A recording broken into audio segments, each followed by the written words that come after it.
el volumen corriente. Me voy a devolver un poquito para explicarles algo que es importante que sepan y tengan en cuenta con relación a la atmósfera. En términos generales, entonces, ayer estábamos viendo que entre las funciones respiratorias que todos conocemos, pues es la respiración. ¿Cuál es el objetivo más importante que sabemos que se cumple bajo esa función?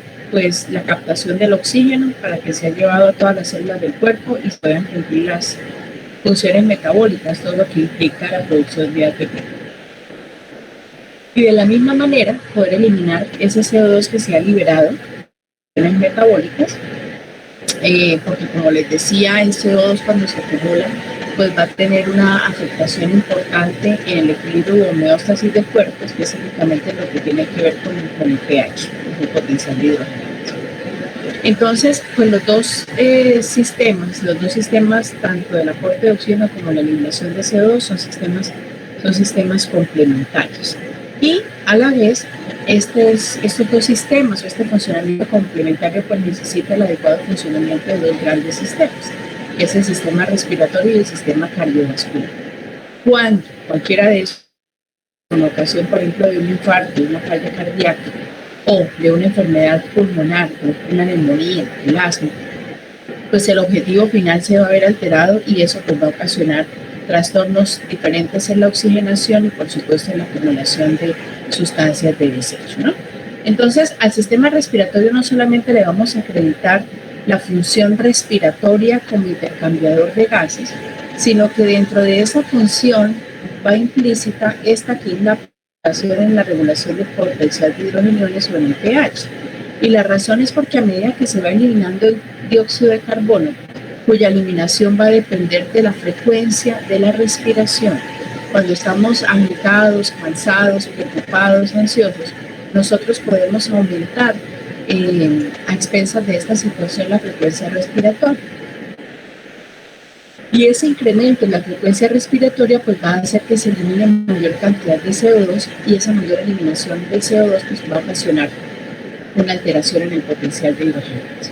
Además, aquí vamos a encontrar alojados el sistema, el sentido de la olfacción. Otra de las funciones es filtrar el aire que inhalamos, producir los sonidos, parte del agua y calor corporales en el aire que nosotros exhalamos. Vemos que existen tres funciones respiratorias importantes: la ventilación pulmonar, que es la respiración externa, que es la que se va a dar a nivel de los alvéolos y la sangre, y la respiración interna, entonces cuando esa sangre que ya está dotada del oxígeno va a llegar hacia los capilares y las células de los tejidos. Esta es la anatomía general que ya ustedes conocen, todas las estructuras a través de las cuales pues va a pasar el aire que nosotros inhalamos hasta que llega finalmente a esas unidades alveolares en los pulmones. Esta gráfica ya también conocida por ustedes. Observen importante la laringe. Allí vamos a encontrar entonces la epiglotis, vamos a encontrar la glotis y finalmente pues el paso hacia la tráquea, todos esos anillos cartilaginosos que ustedes están viendo aquí, que son de características nones, es decir, impares. Y en lo estructural, entonces, la función respiratoria se va a dividir en dos porciones. Una que es la vía respiratoria superior y la vía respiratoria inferior. Y desde lo fisiológico es importante tener esta aclaración, porque desde la fisiopatología, entonces ustedes encontrarán infecciones de la vía respiratoria superior e infecciones de las vías respiratorias inferiores. Y claramente existen diferencias entre las dos, no solamente desde lo anatómico, lo médico, lo funcional, sino también desde el manejo clínico que se le va a dar a esta subdivisión.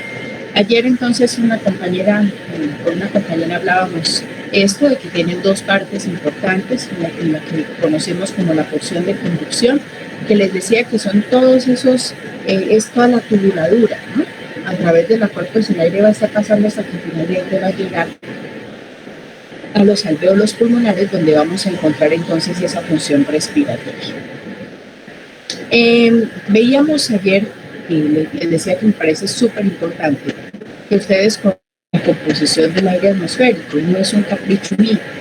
Nosotros tenemos internos de diferentes universidades, en cualquiera de las instituciones de salud, y uno les pregunta cosas tan básicas como esta y no tienen idea. Entonces uno no sabe si realmente no lo vieron o es que no fueron a esa clase. Pero es importante cuando uno habla de la respiración, pues saber cómo es que está tomando el oxígeno, cómo es que está entrando, y es parte de lo que estábamos viendo ahí. Entonces, hablar de los gases, hablar de la composición del aire atmosférico es de total importancia, porque eso es lo que nos permite a nosotros entender que cuando yo digo el paciente está respirando con un FiO2, fracción inspirada de oxígeno, del 0.21 o del 100%, ya yo interpreto que está respirando al aire ambiente. Cuando ya me dicen que el paciente está respirando al 28, al 32, al 35, al 50%, pues entonces ya yo, como médico, sé que el paciente está necesitando una suplencia de oxígeno y esa suplencia de oxígeno va desde la que yo le puedo administrar a través de una cánula nasal, dependiendo de los litros a los cuales yo ponga ese regulador, hasta la utilización de dispositivos un poco más complejos como una máscara facial con oxígeno o una máscara facial con un reservorio que se llama la menor inhalación o una máscara con unos dispositivos también especiales que regulan ese oxígeno que está entrando, que se llama el Venturi, y es parte del principio de ver que les había mandado a averiguar en la clase pasada. Entonces, a diferencia de los líquidos,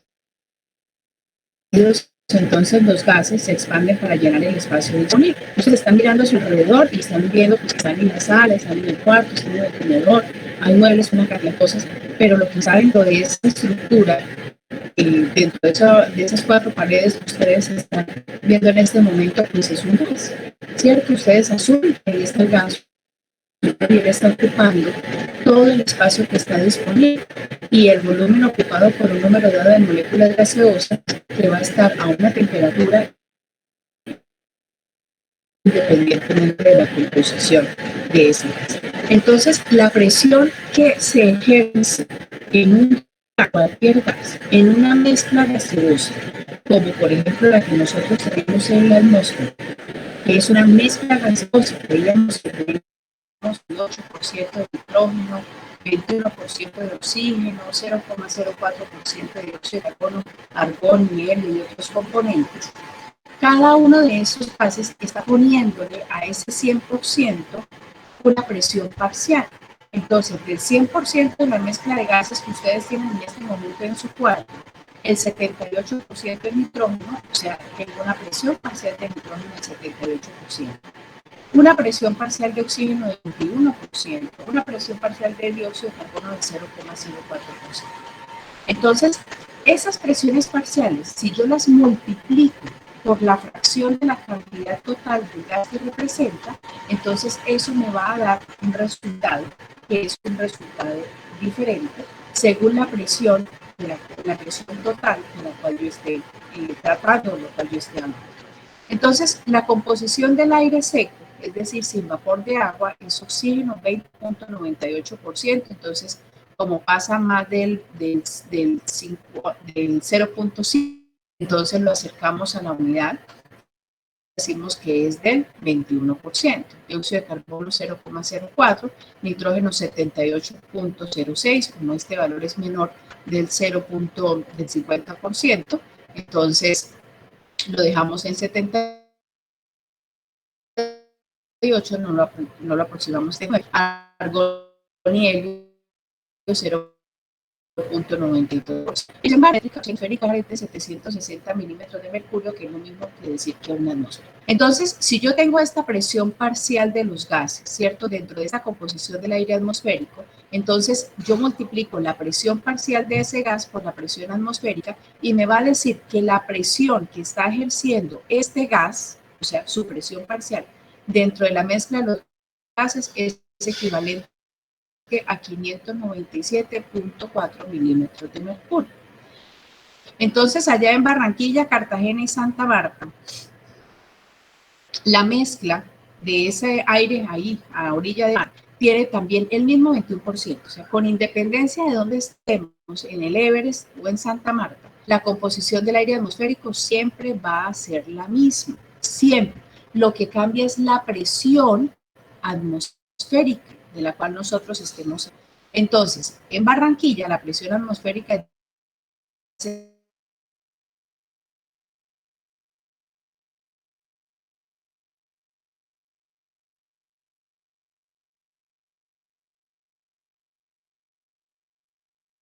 es tan solo, perdón que se me correcte la diapositiva, de 3 milímetros de mercurio, el dióxido de carbono 0.3 y otros gases como argón y hielo 0.5.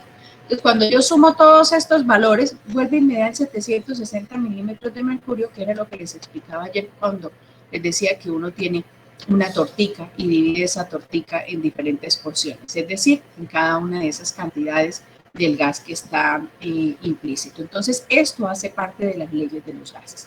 Estos gases también se van a difundir de las áreas de mayor presión a las de presión más baja, dependiendo de la velocidad de difusión, del gradiente. Esto es importante, la velocidad de difusión. Ya sabemos que esa velocidad de difusión se va a dar de alvéolo a capilar y de capilar a célula. Del gradiente de concentración, la concentración que tenga ese gas, si es del 21%, si es del 98%, y de la naturaleza de la barrera entre las dos áreas. Es decir, anatómicamente yo tengo claro que lo que encuentro a nivel del alvéolo, recuerden que veíamos ayer que está compuesto por una placa subyacente, ¿cierto? Que es la membrana basal, y sobre esa membrana basal vamos a encontrar neumocitos tipo 1, neumocitos tipo 2 y una que otra célula calicial y las células de respuesta inflamatoria. Un pequeñísimo espacio, 0.3 micrómetros, y luego nos encontrábamos entonces con el capilar sanguíneo. Esa es la naturaleza de la barrera entre las dos áreas. El capilar sanguíneo también está compuesto por una única capa de células, las células endoteliales que están subyacentes a una membrana basal. Entonces, cuando esta naturaleza de la barrera cambia, es decir, por un lado se engrosa o se engruesa, creo que es la forma correcta, se va a engrosar el alvéolo, por ejemplo, porque se llenó de agua en el edema pulmonar o se llenó de moco y material purulento, de detritus celulares en una respuesta inflamatoria, como por ejemplo una neumonía, pues obviamente el oxígeno no va a ser capaz de pasar ni por el agua ni por toda esa cantidad de detritus celulares.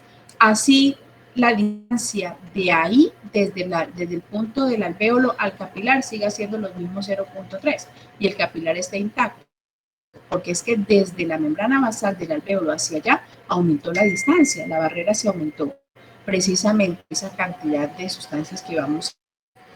Y el otro lado, como lo que ocurre con COVID, pues entonces el problema, digamos que no va a estar en un primer momento, como para que lo entiendan, directamente ahí en el alvéolo y ahí en el capilar, sino que la distancia entre ellos dos se hace extremadamente grande en virtud de la severísima reacción inflamatoria que se está generando. Entonces el oxígeno sí está entrando a una adecuada velocidad para difundirse, tiene el gradiente de concentración necesario, pero el problema es que la barrera se ha hecho extremadamente ancha y el oxígeno no es capaz de pasar. Entonces, miren ustedes que son estas las variables más importantes, las que van a garantizar que ese oxígeno que estamos tomando de la atmósfera pues ingrese efectivamente a la sangre y se transporte a la tableta.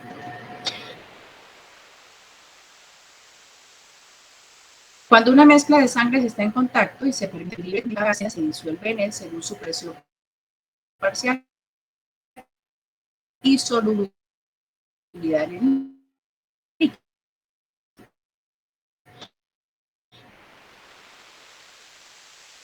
Aquí ya nos están diciendo que va a resultar.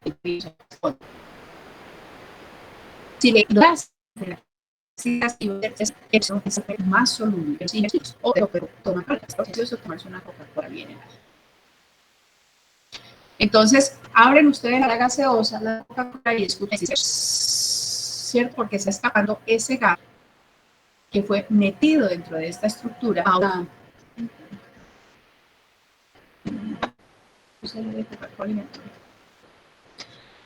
ese siseo, entonces es cuando el gas está escapando de esta sustancia.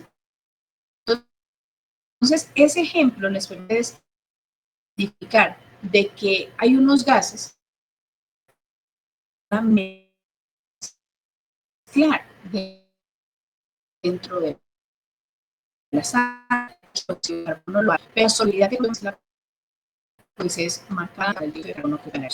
Y la presión de un gas en un líquido es la presión que en la fase gaseosa, en equilibrio con la líquida, reducirá la concentración de las moléculas del gas que se encuentran en el líquido. Bueno, ese aspecto es importante para mí, que lo tuvieran un poquito claro, que estaba revisando por las diferentes presentaciones que tengo de respiratorio. Algo importante, entre la tráquea y el saco alveolar, los conductos respiratorios se dividen 23 veces. Algo importante que ustedes quizás recuerden allá desde la embriología, el desarrollo pulmonar termina por allá a los 8 o 10 años. ¿Oyeron? Entonces, por eso, de alguna manera, pues el árbol es tan susceptible en etapas tempranas de la vida, porque todavía está en proceso de división y de maduración. Entonces, todos estos conductos respiratorios se dividen 23 veces que se están dividiendo. Las primeras 16 divisiones van a formar esa zona del aire, que lo va a transportar desde hacia el exterior, que está formada por los bronquios, los bronquiolos y los bronquios terminales. Y las 7 divisiones restantes, 16 más 7 nos da 23, van a formar una zona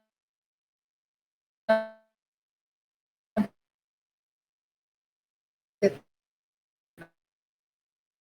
transición entre funciones de función, donde va a ocurrir las gravedades respiratorias. Esos alvéolos van a estar envueltos. Por ahí vamos a ver una gráfica bien bonita que encontré animada. Los alvéolos rodeados por pilares. Y las estructuras, entonces, al estar rodeados es como si ustedes cogieran una bolita de ping-pong, una bolita de tenis y empiezan a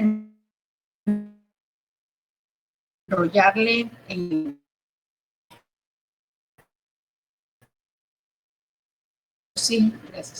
oxígeno y el dióxido de carbono en general son excesivamente delgadas. Tenemos en total cerca de 300 millones de alvéolos y el área total de las paredes alveolares en contacto con los capilares es cercana a 70 metros cuadrados en ambos pulmones. Lo que veíamos, dos tipos de células, tipo 1, son células planas, son células con grandes prolongaciones citoplasmáticas, que las dos son células mucho más grandes, como ustedes lo ven en las diapositivas, contienen numerosos cuerpos laminares que son los que se van a encargar de secretar el surfactante. Y además de estos dos tipos de células que se encargan de tapizar los alvéolos, tenemos macrófagos alveolares, pulmonares, linfocitos, células plasmáticas y células captadoras.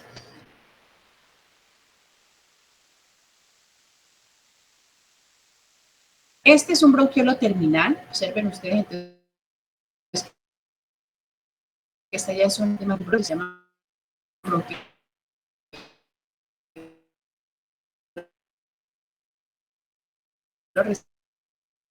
respiratorios, porque aquí vemos los alveolares.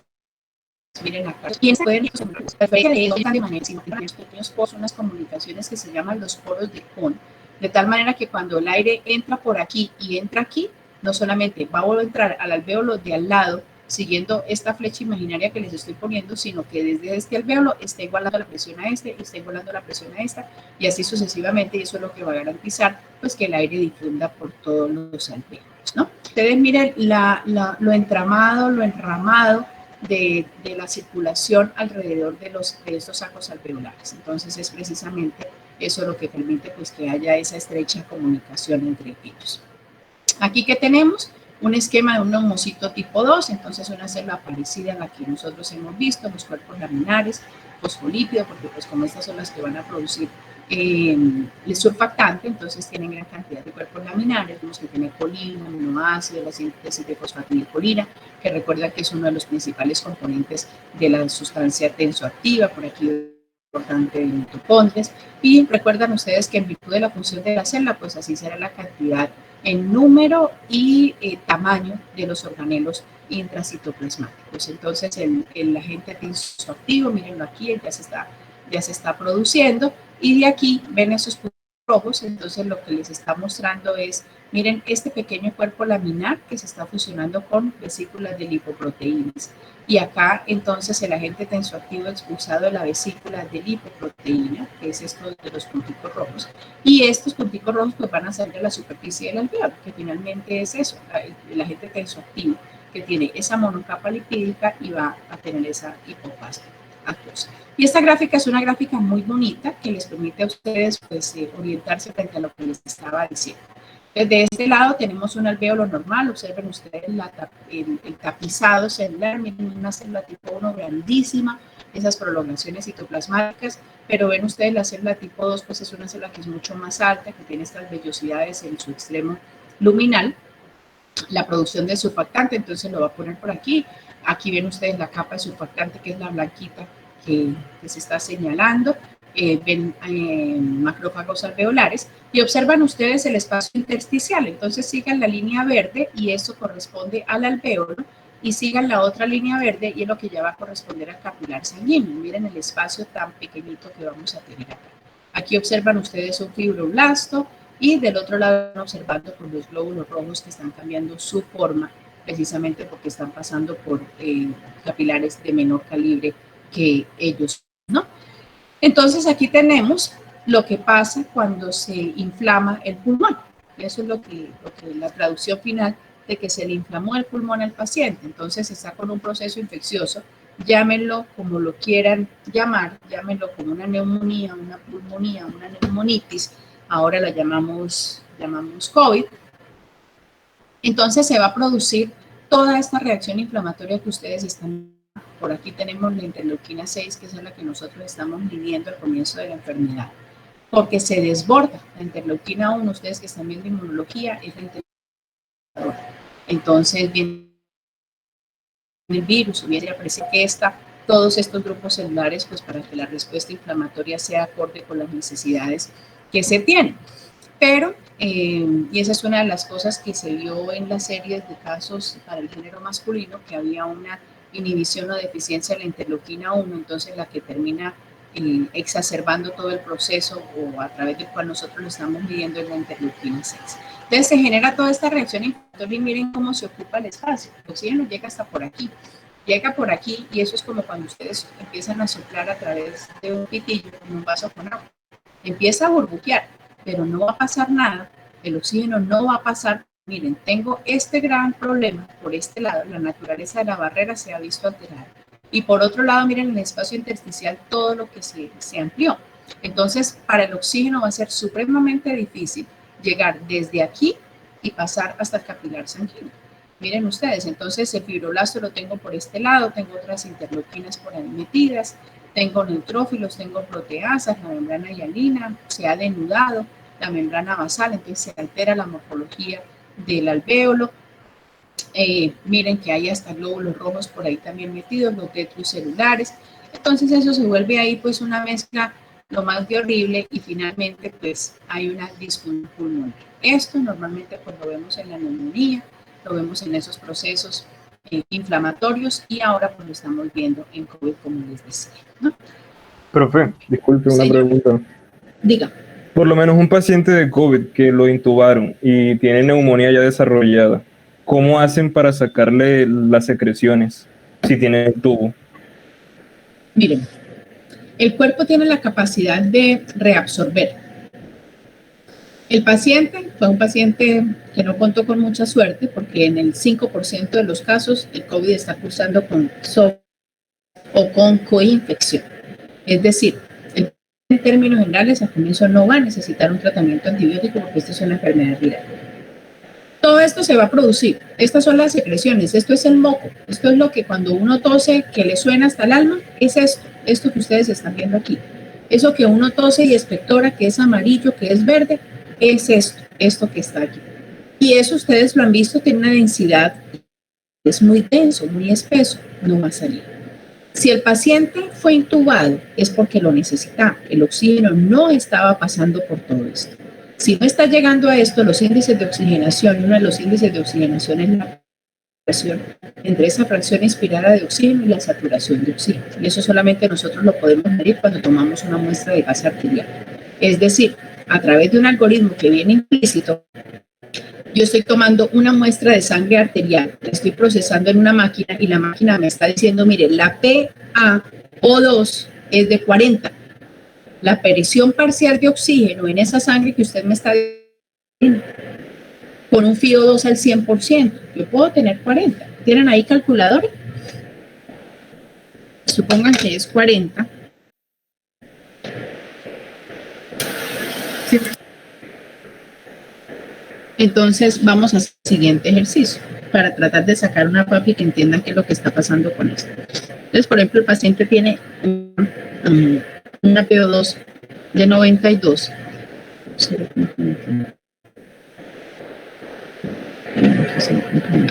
Listo. Entonces, el paciente tiene una presión parcial de oxígeno de 92. Ese 92, ustedes lo van a dividir entre 0.21, ¿cierto? Que 0.21, ¿cuánto es? ¿Qué es? Es la presión atmosférica, ¿cierto? La presión del oxígeno dentro de la atmósfera. O sea, cuando a mí me dicen 21, el paciente no tiene oxígeno, el paciente está respirando al aire ambiente. Y me dice un valor de 438. Esa es la relación PAFI. Y eso es lo que nosotros medimos en pacientes con COVID. Hay una clasificación que salió hace muchos años, que es una clasificación que ha tenido modificaciones, creo que 4 modificaciones a lo largo de la historia. Y la última se conoce como la clasificación de Berlín. ¿De Berlín por qué? Porque fue allá en un congreso en Berlín donde llegaron con esas sabias conclusiones que han sido de ayuda invaluable en la práctica clínica. Entonces, de acuerdo a las características clínicas de la enfermedad del síndrome de distrés respiratorio en el adulto, se tomaron unos parámetros para poder estimar la severidad del cuadro.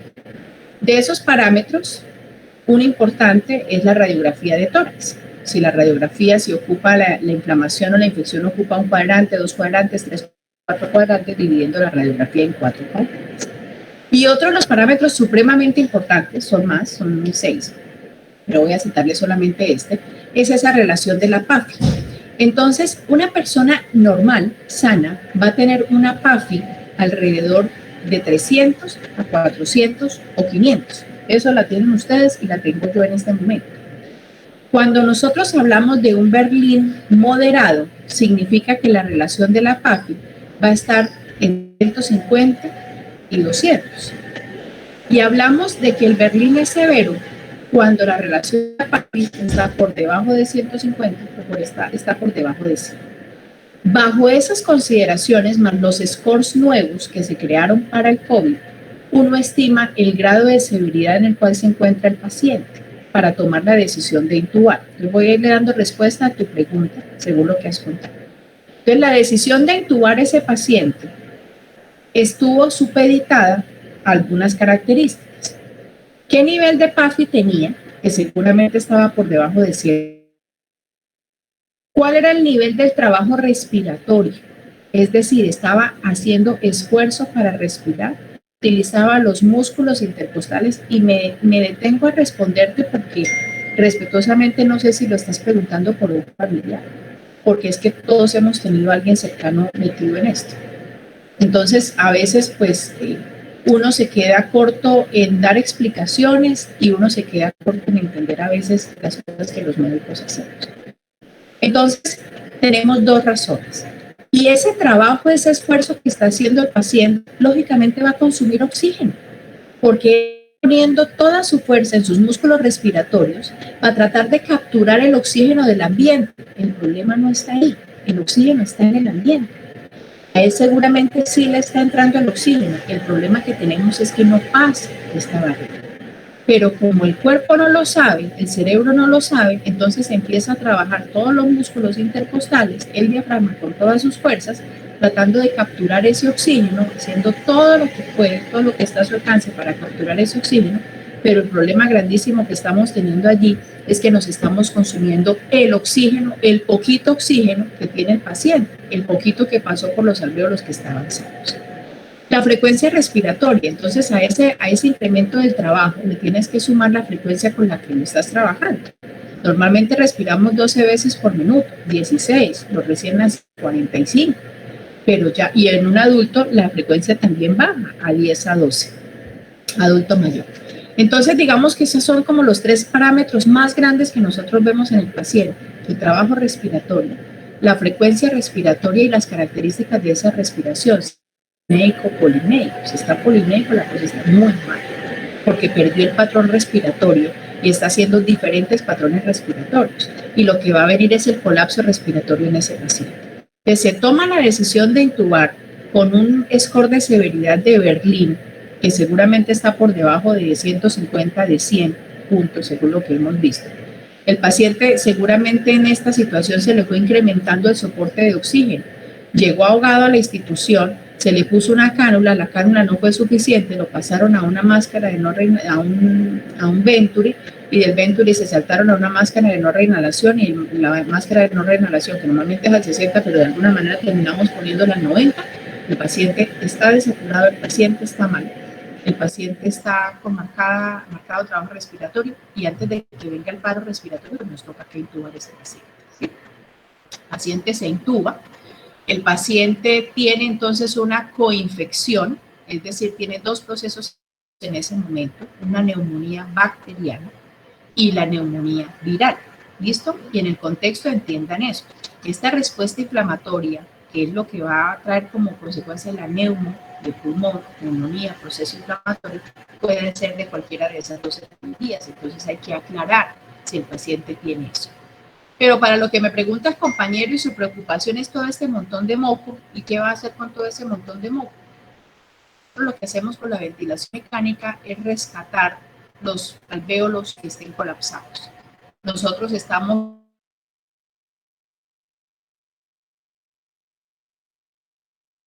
a presión forzada, mientras por vía endovenosa tratamos con medicamentos la respuesta inflamatoria. Estamos dándole, según el protocolo de cada institución, el nuestro es, creería yo, que uno de los más complejos y más exitosos en la Clínica Norte. Estamos dándole por vía endovenosa en simultánea con el manejo que estamos dando a este lado pulmonar, a este lado ventilatorio, estamos dándole el manejo antiinflamatorio, buscando minimizar esto y que se reabsorba. Parte de ese moco no lo sacamos, nosotros aspiramos los pacientes. Le metemos una sonda y tratamos de sacar todo, esperando que estas células, que esa es otra pregunta que tú tienes, recuerden que esto está tapizado por unas células ciliares, y estas células ciliares, esos cilios se tienen que ir moviendo para tratar de expulsar, porque es que normalmente producimos moco. Todos producimos moco, en pequeñas cantidades, pero lo producimos. Entonces estas células ciliadas lo que hacen es moverse al unísono, e ir sacando el moco hasta que llega a la tráquea, y ahí siento que estoy como atorada con esa secreción y toso y lo saqué, lo expulsé o me lo tragué. ¿Listo? Entonces, pero nosotros ayudamos al paciente, obviamente hasta donde la sonda nos da, en las vías respiratorias más altas, y lo que hacemos es aspirar esa secreción de moco y otra parte pues se irá reabsorbiendo. Limpio, pues no va a quedar, eso es la verdad. Y eso pasa semanas, el paciente sale antes de que esto se restablezca, meses.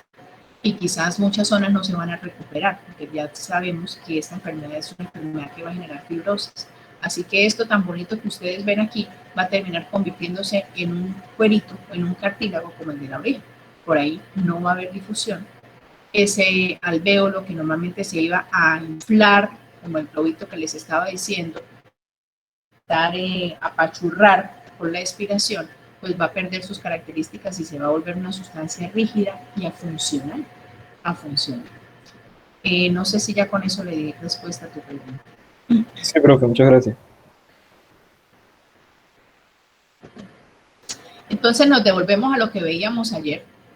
Entonces habíamos empezado con la ventilación pulmonar, inspiración, flujo hacia adentro, expiración, flujo hacia afuera, y el aire pues, está pasando de la atmósfera a los alvéolos pulmonares. Y cuando ya ingresa a esta zona, entonces aquí ya vamos a tener este proceso. Esto es ventilación, desde la atmósfera hasta el alvéolo, ¿sí? Eso es ventilar. Eso es lo que nosotros hacemos, los diferentes reservorios. Y la respiración,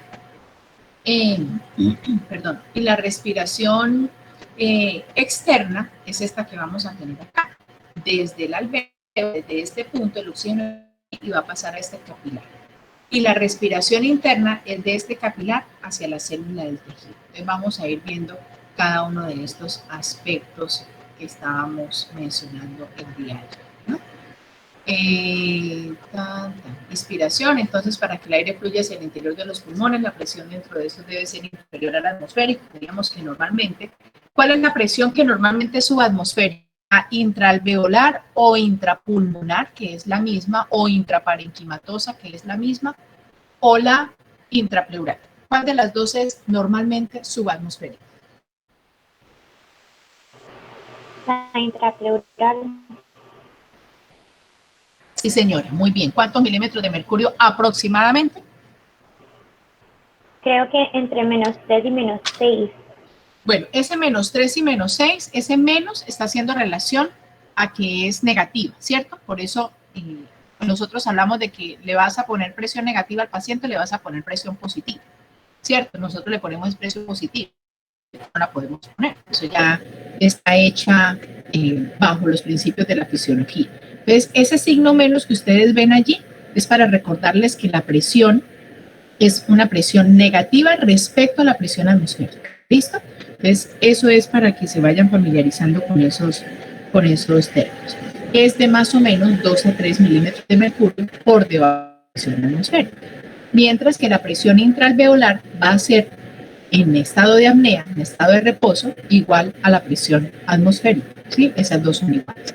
Entonces, siempre vamos a necesitar que esa presión se aumente por la ley de quién allá. La ley de Boyle. La ley de Boyle, ¿cierto? Que esa es la primera de esas leyes que nos explica por qué es que nosotros respiramos, por qué el aire entra hacia los pulmones. La presión de un gas en un compartimiento cerrado es inversamente proporcional al volumen del recipiente que lo contiene. Ley de Boyle-Mariot. Es decir, que si el volumen de un recipiente cerrado aumenta, por ejemplo, el tórax y los pulmones, y aumenta de la manera que les decía, se horizontalizan las costillas, y al horizontalizarse, pues entonces se elevan un poquito, hace que los diámetros anteroposteriores se aumenten. La presión del gas en el interior del recipiente disminuye, y si disminuye el volumen del recipiente, pues la presión aumenta. Esta ley fue descubierta por Robert Boyle en 1662 y Edme Mariot también llegó a la misma conclusión que Boyle, pero no publicó sus trabajos hasta 1676. Y la razón por la que en muchos libros encontramos esta ley con el nombre de Boyle-Mariot. Cuando uno lee historia de la medicina y se encuentra con estas cosas, o sea, ¿qué internet había por allá? De cosas las cartas y se las enviaban por barco, ni siquiera carreteras, caminos, ni siquiera carreteables. Y esta gente brillante, porque es que son pocos los adjetivos para poderlos describir. Miren ustedes en dos épocas ligeramente diferentes, seguramente en dos regiones del mundo cercanas, pero lejanas a la vez, pues por las mismas distancias, llegaron a la misma conclusión. Entonces, resulta realmente emocionante ver cómo en esa época pudieron, a través de esos experimentos tan ¿cómo se diría? Tan arcaicos, no se me escapa la palabra en este momento, pues llegar a semejantes conclusiones que cuántos siglos después seguimos, casi 5 siglos después, seguimos trabajando de la misma manera e interpretando la fisiología respiratoria. Entonces, la ley de Boyle establece que la presión de un gas en un recipiente cerrado es inversamente proporcional al volumen del recipiente cuando la temperatura es constante. Esta es está un poquito borrosa, están más bonitas las que les mostraba ayer. Entonces, vemos acá volumen y presión. Entonces, si aumenta el volumen, ¿qué pasa con la presión? Pues la presión va a disminuir, ¿cierto? Pero si el volumen disminuye, como ven ustedes acá, la presión se incrementa y la gráfica nos lo está mostrando. Miren ustedes, aquí tengo 4 barritas de presión, aquí tengo 2 barritas de presión, tengo una y el volumen pues claramente es mucho mayor. Las diferencias de presión provocadas por los cambios en el volumen de los pulmones obligan al aire a entrar en estos cuando inspiramos y a salir cuando expiramos. Eso creo que nos quedó claro ayer. El primer paso en la expansión de los músculos durante la inspiración normal implica la contracción de los principales músculos inspiratorios y el diafragma en los intercostales externos. Aquí esta gráfica me gusta mucho, es por eso, porque se observa el músculo diafragma pues, como en un domo, como en un paracaídas.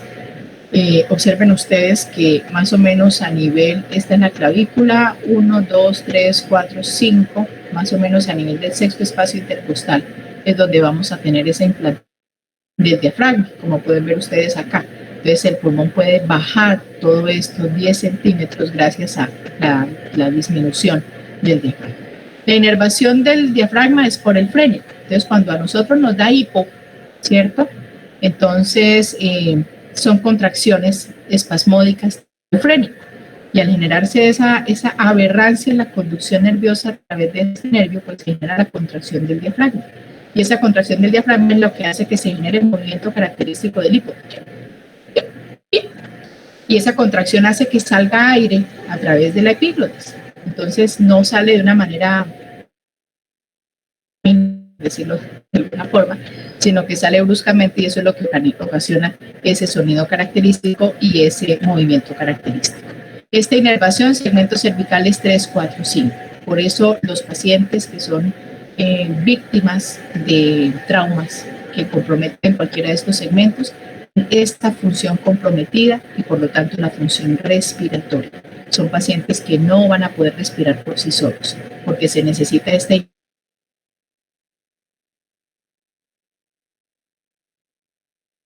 inervación para el movimiento centímetro, produciendo la diferencia de presión de 1 a 3 milímetros de mercurio con 500 mililitros de aire. Ayer veíamos esa gráfica.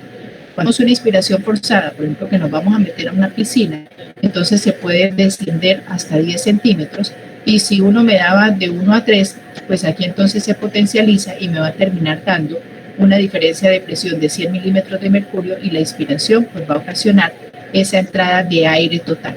Esto es el volumen, pero cuando yo hago una inspiración forzada, entonces estoy ampliando, esos volúmenes de aire, estoy ocupando la capacidad total del pulmón, que normalmente es de 6 litros, pero voy a estar ocupando esa parte de reserva con 2 a 3 litros, me va a permitir pues hacer el recorrido debajo de la piscina o lo que vayamos a hacer.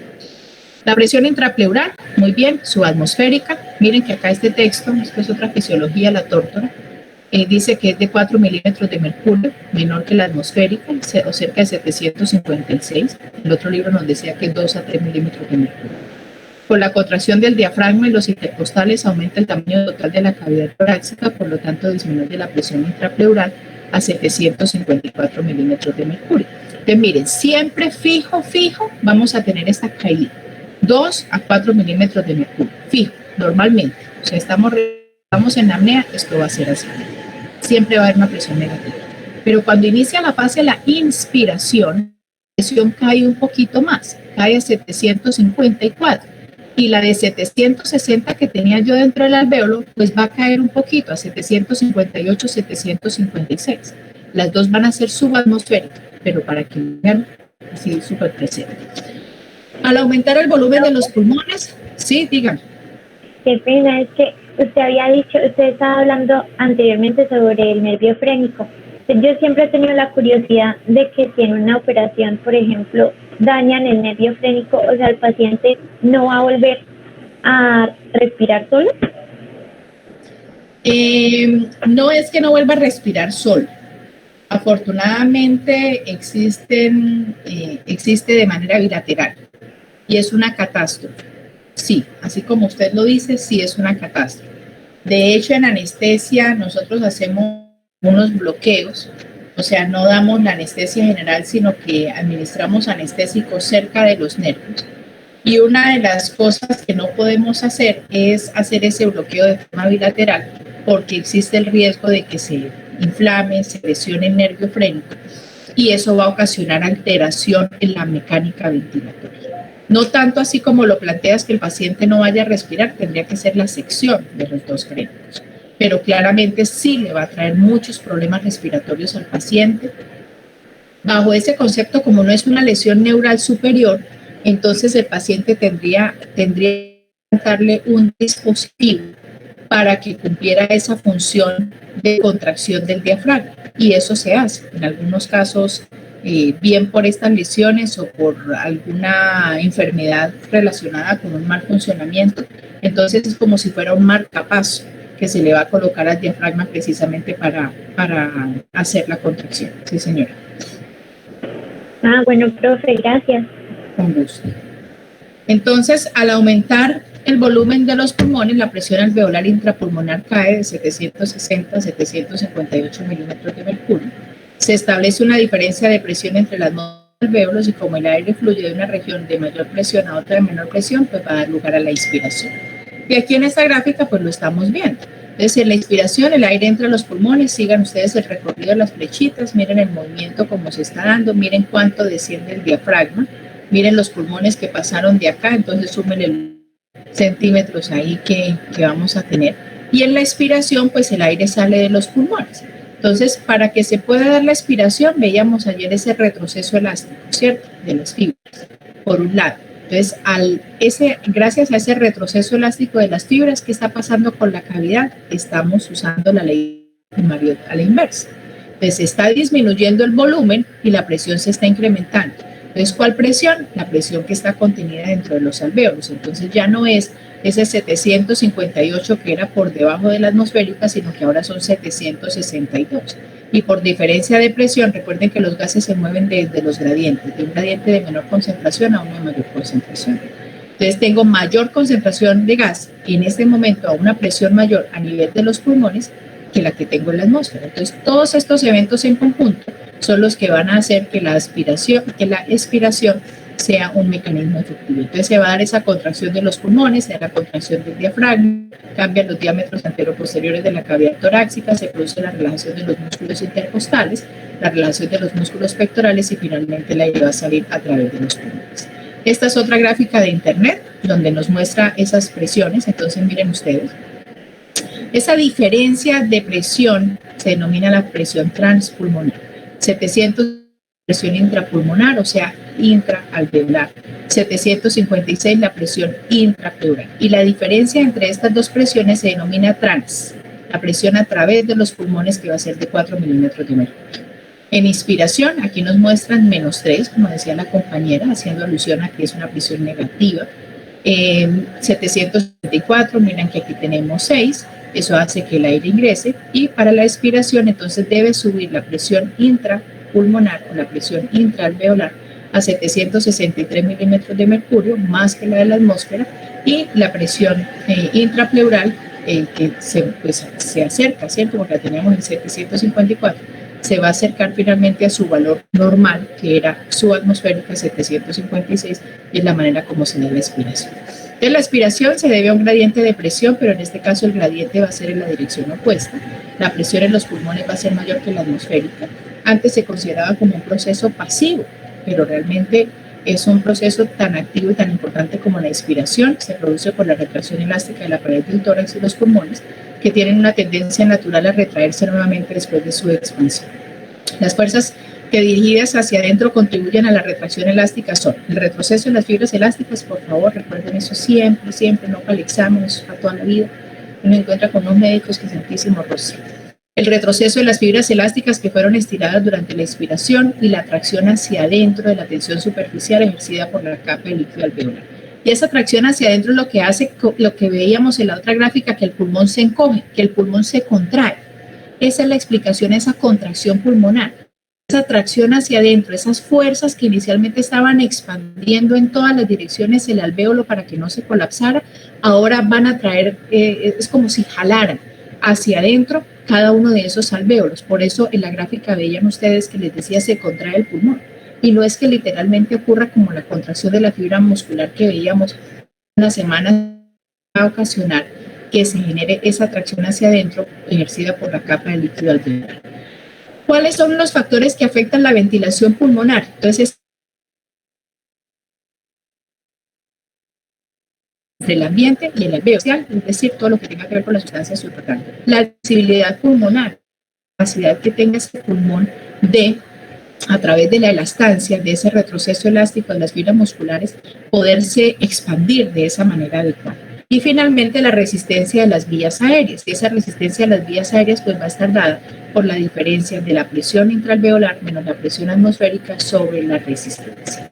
Esto para contarles que hay diferentes tipos de respiraciones. Hay una respiración costal, hay una respiración diafragmática, la tos es un tipo de respiración, el estornudo, el suspiro, el bostezo, el sollozo, el llanto, la risa, el hipo y la maniobra de Valsalva. La maniobra de Valsalva es esa maniobra en la cual se incrementa por un esfuerzo respiratorio, se termina incrementando la presión intraabdominal, la presión intrapulmonar. Y es un esfuerzo que hacemos pues con bastante frecuencia. Por ejemplo, cuando vamos a levantar una caja muy pesada, entonces hacemos una inspiración forzada y sostenemos el aire para poder levantar esa caja muy pesada. O en el momento de la defecación, cuando hay personas que sufren de estreñimiento, entonces tienen que hacer un esfuerzo importante sosteniendo el aire para poder aumentar la presión intraabdominal y pues con eso lograr el proceso fisiológico. Nuevamente el diafragma Y nos devolvemos acá entonces a los volúmenes que estábamos viendo. Entonces ayer estábamos viendo una gráfica muy bonita que nos mostraba una serie de curvas, y esa serie de curvas pues estábamos empezando nosotros como a conocerlas, a aclararlas. Entonces nos quedamos en lo que era el volumen corriente y veíamos que ese volumen corriente es el que estamos respirando de manera normal, aquí sentados, hablando un poquito de la fisiología. Entonces yo inspiro y yo expiro, y ese volumen corriente va a depender también de las características de mi pulmón, de mi edad, de mi peso, de mi talla. De tal manera que se ha logrado estimar más o menos en 500 mililitros. Eso es lo que normalmente nosotros respiramos. 500 mililitros, 150 se quedan en el espacio muerto anatómico, es decir, en todos esos sitios en la tubuladura donde no hay intercambio gaseoso, y aproximadamente 350 mililitros son los que van a llegar allá a todos los alvéolos, van a pasar por todos los poros de Kohn y van a ser susceptibles de ese intercambio gaseoso. Entonces, este es el volumen de ventilación corriente. El aire inspirado con un esfuerzo inspiratorio máximo que excede de la ventilación se llama volumen inspiratorio de reserva. Entonces, una vez yo respiro, ese es mi volumen corriente.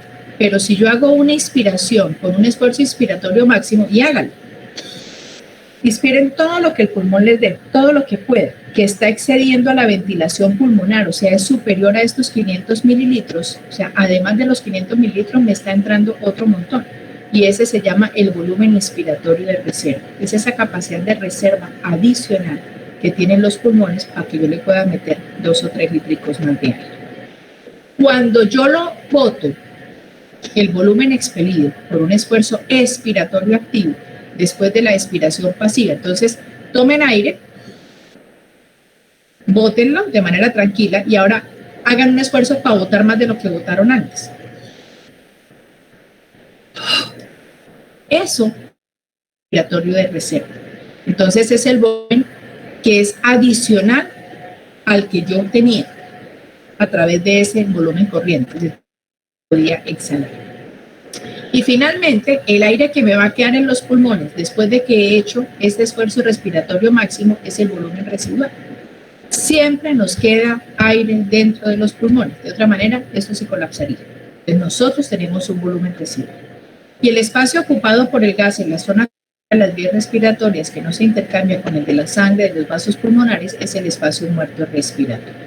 Entonces vamos a darle valor a esos volúmenes para poder entender las capacidades. Entonces el corriente es el que se mueve en una respiración normal, 500 mililitros para un adulto, yo peso 70 kilos, va a oscilar más o menos de 5 a 8 o de 6 a 7, digamos que sea 6 por 7, 42, o bueno, 7 por 7, 49 para que se nos acerque a los 500 mililitros, entonces ese es mi volumen corriente.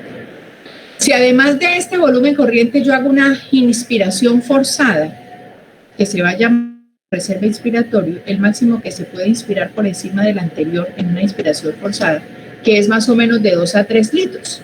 Ese es el que utilizan los apneístas, es decir, allá los que van a ver los corales y duran no sé cuántos minutos, hasta 7 u 8 minutos, 10 minutos debajo del mar, aguantado solo con este volumen de reserva inspiratoria. Si yo exhalo, pero luego de esa exhalación normal hago una exhalación forzada, ese aire adicional que está saliendo es el volumen de reserva expiratoria. Es lo contrario, lo que se puede echar en una expiración forzada y va a ser de 1000 a 1100 mililitros. Y lo que me quedó luego de este ejercicio, de lo que expiré, es lo que se conoce como el volumen residual, lo que queda en los pulmones tras una expiración forzada, es decir, lo que ya no puedo sacar, y es más o menos de 1200 mililitros. Entonces las capacidades van a ser la suma de estos volúmenes, de tal manera que yo tengo una capacidad inspiratoria. Entonces es sencillo estimarlo, pues es el volumen corriente más el volumen de reserva inspiratoria. 500 más 3000 aproximadamente me va a dar 3500 mililitros, entonces esa va a ser mi capacidad inspiratoria. Lo que normalmente yo respiro, que es el volumen corriente, más lo que yo puedo adicionar en volumen de respiración en virtud, por ejemplo, de una actividad que vaya a hacer. Capacidad residual funcional. Este es un concepto muy importante y esa es la cantidad de aire que va a quedar en los pulmones tras una expiración normal. El volumen de reserva expiratoria más el volumen de reserva es el volumen de aire que va a realizar ese intercambio gaseoso. En niños es bajo y en personas obesas, pues claramente también va a ser muy bajo. La capacidad vital va a ser la cantidad máxima de sangre que se puede expulsar tras una expiración forzada, o sea, después de esto, que va a ser el volumen de reserva expiratoria más el volumen corriente más el volumen de reserva expiratoria, que va a ser de 4.600 mililitros. Y la capacidad pulmonar total, pues va a ser básicamente la suma de todos, la capacidad vital y el volumen de reserva expiratoria. Entonces, el volumen minuto respirado en condiciones normales va a salir, pues, lógicamente, de multiplicar los 500 mililitros de cada respiración por el número de respiraciones que minuto. Entonces, aquí en el ejemplo me están diciendo, usted está haciendo 12 respiraciones, o hace 10 respiraciones, o hace 9. Eso me va a dar 6.000 mililitros, 6 litros. Pero esos 6 litros van a ser diferentes de esta capacidad total para que no se confunda. Una persona puede vivir durante un corto periodo de tiempo con un volumen minuto de tan solo 1.5 litros por minuto y una frecuencia de 2 a 4 respiraciones por minuto, y eso es lo que se llama, pues, respirar por branquias, así como respiran los pececitos. En ocasiones la frecuencia puede elevarse a 50 respiraciones, que es lo que estamos viendo, por ejemplo, en los pacientes con COVID, que llegan taquipneitos, taqui de mucho, más allá del valor que está.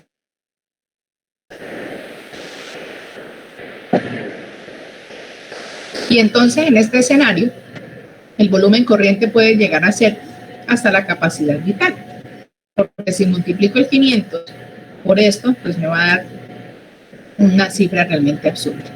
Se han medido consumos de 200 por minuto, pero la mayoría de las personas no pueden sostener más de 100 a 130 litros por minuto durante más de un minuto. Porque con la respiración, como estábamos viendo allá en una de las primeras diapositivas, una de sus funciones es la de regulación del pH. Y con esta magnitud, con esta frecuencia respiratoria, se va a estar barriendo muchísimo dióxido de carbono. Y ese muchísimo dióxido de carbono va a hacer que se altere el potencial de hidrogeniones. Se va a alterar el estado ácido-base. Se va a alterar el estado ácido-base de ese paciente. Y por eso es que nos dice que no va a durar más de un minuto. Todos estos valores son menores en la mujer, un 20 o 25%, mayores en personas altas y delgadas y menores en bajos y obesos. Entonces, la capacidad vital, o sea, la mayor cantidad de aire que puede ser expirada después de un esfuerzo inspiratorio máximo, frecuentemente se mide en la clínica como un índice de la función pulmonar. Brinda información acerca de la fuerza de los músculos respiratorios y de otros aspectos importantes del funcionamiento pulmonar. Esta fracción de la capacidad vital se mide en un segundo y ustedes la van a encontrar en la literatura como BEF un segundo, que nos va a dar, pues, precisamente una información adicional acerca de esa capacidad pulmonar que tiene el paciente. La capacidad vital cronometrada era bastante reducida en enfermedades como el asma, la cual aumenta la resistencia de las vías respiratorias, pues precisamente por la constricción pulmonar. Entonces, la cantidad de aire que expiramos por un minuto se llama ventilación pulmonar o volumen respiratorio por minuto, que normalmente va a ser de 6 litros. ¿De dónde sale? 500 mililitros de volumen corriente por 12 respiraciones por minuto. La ventilación voluntaria máxima normal puede ser incluso de 125 a 170 litros por minuto y es el mayor volumen de gas que puede entrar y salir de los pulmones en un minuto por el esfuerzo voluntario. O sea que si yo voluntariamente me concentro en hacer este ejercicio respiratorio, yo ya no voy a estar hablando de 6 litros, sino voy a estar hablando de 125 a 170 litros por minuto, en un minuto. Por eso tiene una consecuencia fisiológica. El transporte del dióxido de carbono. Entonces, ahora vamos a empezar a hablar de lo que es la respiración externa, de la respiración externa. Va hasta aquí, porque es bastante largo. Vamos a dejar hasta aquí y mañana es que miércoles, jueves, profe. Mañana entonces podemos trabajar un poquito más. Entonces ya mañana vamos a ver respiración externa, vamos a ver todo esto, atelectasia, trabajo, diferencias. Es que son varias presentaciones que tengo. Entonces vamos a ir con una y otra presentación para que puedan ver algunos videos. ¿Listo? Bueno, profe. No se preocupe. Bueno, feliz tarde. Gracias. Lo mismo, profe. Hasta luego. Gracias, profe.